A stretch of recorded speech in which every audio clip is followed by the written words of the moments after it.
Hello all. In today's lecture, we will be discussing about Schedule 2 and Schedule 3, which are covered under supply. In the previous lecture, we have just read about three schedules, Schedule 1, 2 and 3. Schedule 1 is related to the activities which are to be treated as supply even if made without consideration. That means कि जब भी आप goods या services किसी को भी देते हो और उसके बदले में आप पैसे नहीं लेते तो उसको भी सप्लाई माना जाएगा, जो हमने लास्ट वीडियो में डिस्कस करा था। शेड्यूल 2 में उन एक्टिविटीज़ और ट्रांजैक्शन के बारे में बात हुई है जिनको या तो हम गुड्स मानेंगे या फिर सर्विसेज, एंड शेड्यूल 3 में उन एक्टिविटीज़ के बारे में बात हुई है जिनको ना ही हम गुड्स मानेंगे और ना ही हम services. Schedule 3 is also known as negative list. So let's start with the Schedule 2 first. Schedule 2. Schedule 2 helps in mitigating the ambiguities which were there in the earlier law. That means जब भी GST से पहले जो हमारे पास law था, VAT और service tax, उस time पे बहुत कन्फ्यूजन थी कि किसको आप गुड्स मानोगे और किसको आप सर्विसेज मानोगे।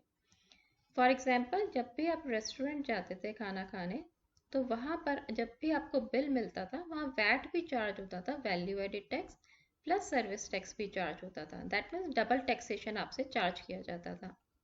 उस टाइम पे ये कन्फ्यूजन थी कि जब वो खाना सर्व कर रहे हैं तो वो गुड है, सो दैट मीन्स रेस्टोरेंट में बिल पे गुड्स का वैट टैक्स लगेगा, या फिर जब आपको खाना सर्व किया जाता है तो सर्विस भी प्रोवाइड होती है या सर्विस टैक्स लगेगा। इसी रीज़न से पहले आपके बिल पे वैट भी लगता था और सर्विस टैक्स भी लगता था, double taxation. But after GST this problem has been solved. अब जीएसटी के अंडर में सिर्फ आपका जीएसटी लगता है और जब भी आप रेस्टोरेंट्स जाते हैं खाना खाने उसको सप्लाई ऑफ सर्विसेज माना जाता है, और जो आपको खाना मिलता है, फूड जो आपको सर्व होता है, उसको एज अ कंपोजिट सप्लाई माना जाता है। कंपोजिट सप्लाई के बारे में हमने प्रीवियस वीडियोस में ऑलरेडी डिस्कस करा गया है। तो इन सब डाउट्स को, एक्टिविटीज़ और ट्रांजैक्शंस को जो डाउटफुल है कि वहाँ गुड माना जाएगा या सर्विसेज माना जाएगा, उन सबको ध्यान में रखते हुए शेड्यूल 2 बनाया गया है, जिसमें डिफ्रेंशिएट करा गया है कि किसको गुड्स मानेंगे और किसको सर्विसेज। शेड्यूल 2 में फर्स्ट पार्ट आता है transfer. Transfer says any transfer in the title of goods is a supply of goods. That means अगर आप किसी भी गुड्स का जो टाइटल है वो रिसिपिएंट को दे देते हो, ट्रांसफर कर देते हो परमानेंटली, तो उसको गुड माना जाएगा। फॉर एग्जाम्पल, आपका शोरूम है, आपके पास कस्टमर आया और आपने उसको शूज़ सेल कर दिए। दैट मीन्स अब शूज़ आपके पास से कस्टमर के पास परमानेंट चले गए हैं, so it will be consider as a supply of goods. Next कह रहा है वो, any transfer of rights in goods without the transfer of title is a supply of service. That means अगर आपके पास कोई कस्टमर आ रहा है, आप उसको गुड्स तो दे रहे हो लेकिन टाइटल ट्रांसफर नहीं कर रहे। दैट मीन्स आप जो उन्हें गुड्स दे रहे हो वो थोड़े टाइम के लिए दे रहे हो, उसके बाद आपके पास गुड्स वापस आ जाएंगे। और in other way we can say that आप गुड्स को रेंट पे दे रहे हो, so it will be consider as a supply of service. यहाँ पे एग्जाम्पल लेते हैं। सपोज करो ABC लिमिटेड का जनरेटर का बिजनेस है, वो XYZ को जनरेटर रेंट पे देता है, तो दैट मीन्स उसने गुड्स तो ट्रांसफर करे लेकिन टाइटल ट्रांसफर नहीं करा, सेल नहीं करा, रेंट पे दिया है। थर्ड केस आता है ट्रांसफर में, if any transfer of title in goods under an agreement which stipulates that property in goods shall pass at the future date upon the payment of full consideration. यहाँ पे वो कह रहा है कि आप गुड्स तो उसको दे रहे हो लेकिन जो उसका टाइटल है वो फ्यूचर डेट में उसको ट्रांसफर मिलेगा जब वो सारे पैसे दे देगा। यहाँ पे अगर हम एग्जाम्पल लेते हैं, सपोज करो आपका बिजनेस है और आप मशीन सेल करते हो। आपने मिस्टर ए को मशीन सेल करी on hire purchase. That means mister A आपको पैसे देगा धीरे धीरे करके, और जैसे ही वो आपको फाइनल पेमेंट कर देगा आप उसका टाइटल उसको ट्रांसफ़र कर दोगे। इस केस में आपने उसको गुड्स पहले ही दे दिए लेकिन टाइटल बाद में ट्रांसफर करा। या फिर एक और एग्जांपल ले लेते हैं। सपोज करो आपने लैपटॉप खरीदा from bank by taking a loan. तो जब तक आप ईएमआई सारी बैंक को दे नहीं दोगे आपके नाम पे लैपटॉप नहीं होगा। सो दैट मीन्स गुड्स तो आपको पहले मिल गए लेकिन टाइटल आपको बाद में ट्रांसफर हुआ है।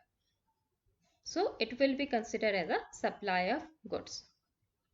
नेक्स्ट केस वो कहता है लैंड एंड बिल्डिंग।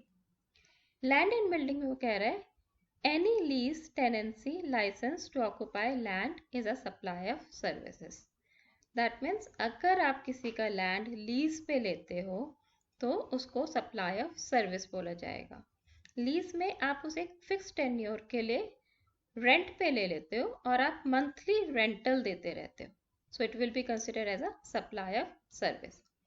नेक्स्ट वो कह रहा है any lease or letting out of a building including commercial residential or residential for business is a supply of service. That means अगर आप कोई बिल्डिंग कमर्शियल यूज के लिए लेते हो तो उसको भी अगेन सप्लाई ऑफ सर्विस माना जाएगा।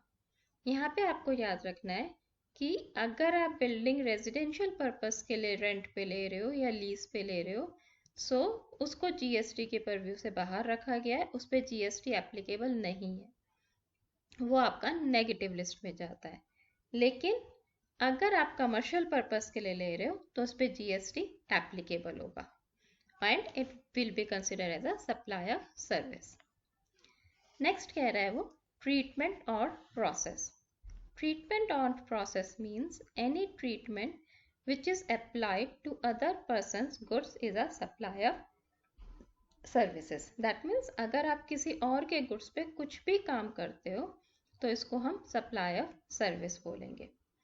फॉर एग्जाम्पल सपोज करो आपका गारमेंट्स का बिजनेस है, आपने मिस्टर ए को उन गारमेंट्स पे लोगो बनाने को दिया।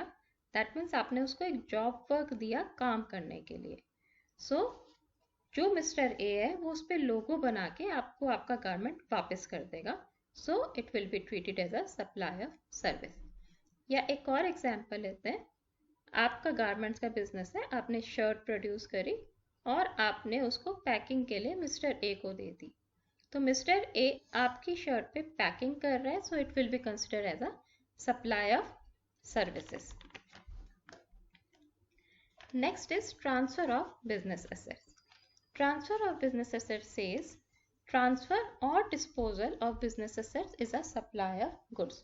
दैट मीन्स अगर आप कोई भी बिजनेस का एसेट किसी और के नाम पे ट्रांसफर करते हो या उसको डिस्पोज ऑफ कर देते हो, दैट मीन्स बिजनेस से परमानेंटली अलग कर देते हो, may be for cash or may be without cash, it will be considered as a supply of goods.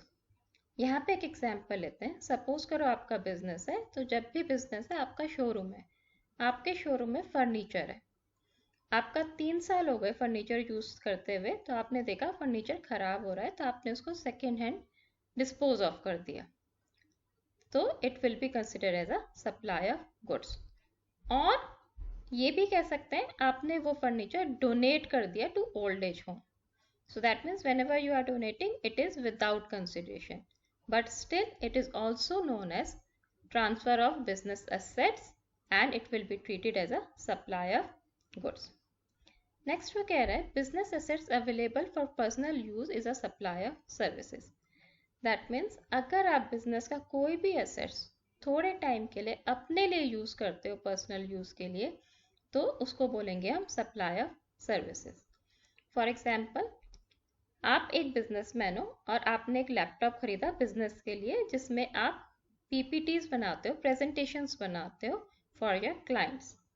लेकिन आपका सन को स्कूल या कॉलेज का प्रोजेक्ट बनाने के लिए लैपटॉप चाहिए, तो आप थोड़े टाइम के लिए उसको घर पे ले जाते हो। So that means you are using the business assets for your personal use, so it will be considered as a supply of services. Next कह रहा है वो supply of service. The first supply of service will be renting of a immovable property. Immovable property means land और building. अगर आप कोई भी land और बिल्डिंग को रेंट पे देते हो तो again it will be considered as a supply of service. Next वो कह रहा है construction of a complex building civil structure. Again, if you are constructing a building or a complex or any civil structure, it will be considered as a supply of service. यहाँ पे एक example लेते हैं। Suppose करो XYZ limited एक construction house है और वो एक बिल्डिंग बनाता है whose value is ₹2 करोड़। उसको 1 लाख रुपए पहले मिल जाते हैं before the issuance of completion of the building by the competent authority and balance after the completion। तो इसको हम supply of service बोलेंगे। यहाँ पे competent authority होती है गवर्नमेंट और any person who will gives the completion certificate।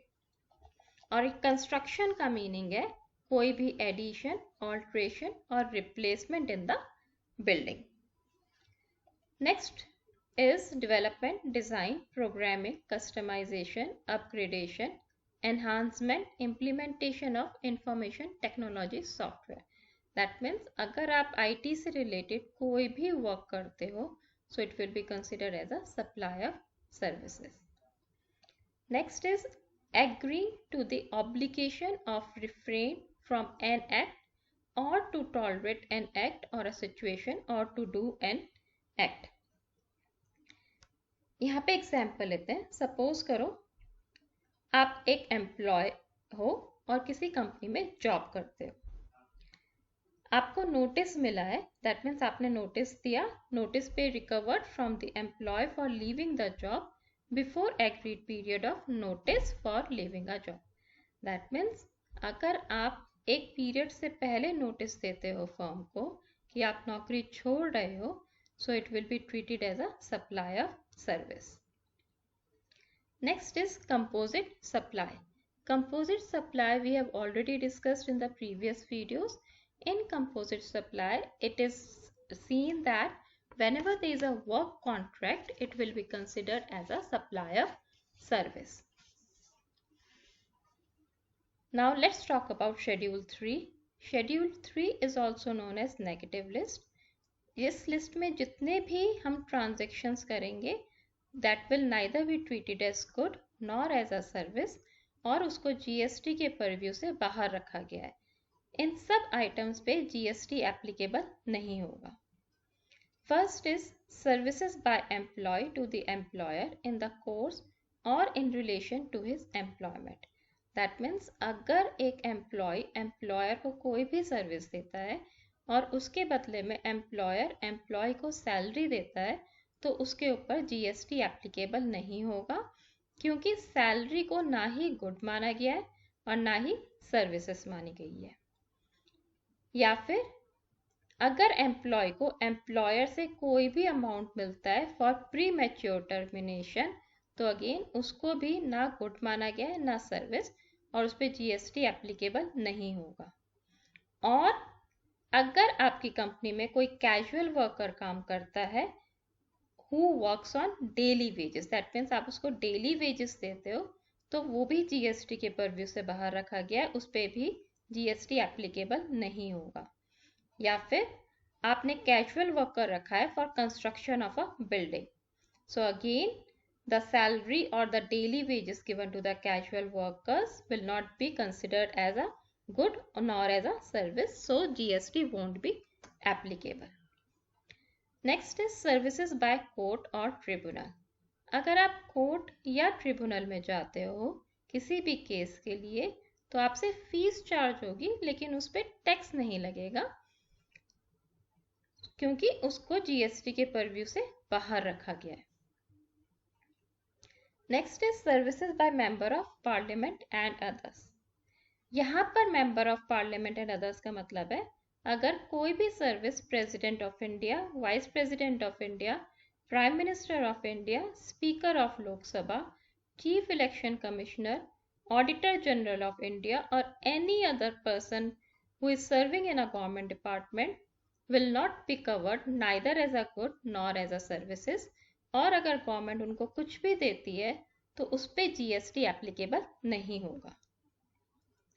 Next is actionable claim other than lottery, betting and gambling. That means lottery, betting and gambling पे GST एप्लीकेबल होगा. इसके अलावा अगर आप किसी पे भी क्लेम करते हो तो उस पर GST एप्लीकेबल नहीं होगा. यहाँ पे एग्जाम्पल लेते हैं. सपोज करो आप अपना इंश्योरेंस मनी क्लेम कर रहे हो तो उस पर GST एप्लीकेबल नहीं होगा क्योंकि वो ना ही गुड है ना ही सर्विस. या फिर आपका टेनेंट ने रेंट नहीं दिया तो आप एरियर्स ऑफ रेंट क्लेम कर रहे हो तो again it won't be consider as a good or services और उस पर GST एप्लीकेबल नहीं होगा. और we can say for unsecured loan, debentures, bills of exchange, promissory note और बैंक गारंटी, इन सबको GST के परव्यू से बाहर रखा गया है और इस पर GST एप्लीकेबल नहीं होगा. Next is sale of land and building. अगर आप लैंड या बिल्डिंग को किसी को भी सेल ऑफ करते हो तो वो भी GST के अंडर इंक्लूड नहीं है और उसको भी नेगेटिव लिस्ट में लिया गया है. Next is services bye funeral, burial etcetera. That means अगर किसी की डेथ हो जाती है और उस टाइम पे आप फ्यूनरल या बरियल का कोई भी मटेरियल खरीदते हो तो उसका अमाउंट आप दोगे लेकिन उसको ना ही गुड माना गया ना ही सर्विसेज, उस पर GST एप्लीकेबल नहीं होगा. या फिर एग्जाम्पल लेते हैं, आपने एम्बुलेंस बुलाई फॉर डेड बॉडी कि डेड बॉडी को ले जाने के लिए एम्बुलेंस आई है तो एम्बुलेंस अपनी फीस जरूर लेगी, अपना जो भी अमाउंट है वो लेगी लेकिन उसके ऊपर GST एप्लीकेबल नहीं होगा. Next is out and out supplies. Out and out supplies का मतलब है कि अगर आप एक नॉन टैक्सेबल टेरिटरी से गुड्स खरीद के एक नॉन टैक्सेबल टेरिटरी को गुड्स बेच देते हो तो अगेन वो GST के परव्यू से बाहर है और उस पर GST एप्लीकेबल नहीं होगा. यहाँ पे एक एग्जांपल लेते हैं. सपोज करो आप USA से गुड्स खरीदते हो और मिस्टर बी ऑस्ट्रेलिया में जो रहता है उसको गुड्स दे देते हो और उस गुड्स को इंडिया में नहीं लाते. दैट मीन्स आप डायरेक्टली USA से खरीद रहे हो और उसको सीधा ऑस्ट्रेलिया भेज रहे हो. So it will be consider as neither goods nor services because it is out and out supply. आपने इंडिया से बाहर से खरीदा और इंडिया के बाहर ही बेच दिया. Next is supply of warehoused goods to any person before clearance for home consumption.